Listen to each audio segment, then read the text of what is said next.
माननीय सीएम गोमंतक विभूषण पुरस्कार केव्हाही होते, आजही ते आहेत. त्याबद्दल मला खूप आनंद होतोय. त्यांची पर्सनॅलिटी जशी आहे, कोण थोडासा मनगळलेला जरी असेल ना, त्यांना बघताना तो एकदम उत्साहित होऊन जाईल. I am so very thankful and grateful. आपण सर्वजण उपस्थित राहायला त्याबद्दल आपण सर्वांचा आभारी आहे. अधूनमधून मी कार्यक्रमामध्ये मला जर वाटलं अभिषेकी बुवांबद्दल काहीतरी बोलावं तर थोडंसं मी बोलेन.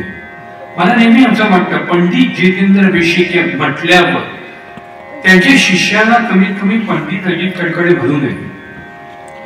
कारण पंडित जितेंद्र विषयी केवढं नाव आहे, शिष्य थोडा कमीच असायला पाहिजे. अजित कडकडे साधा.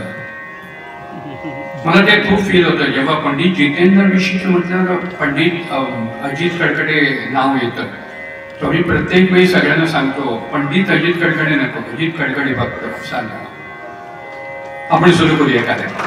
थोडंसं सुरुवातीला अभिषेकी बुवांची जयंती आहे म्हणून त्यांनी आम्हाला फक्त त्याने एकही नाट्यगीत आम्हाला किंवा भावगीत भक्तिगीत काही शिकवलं नाही.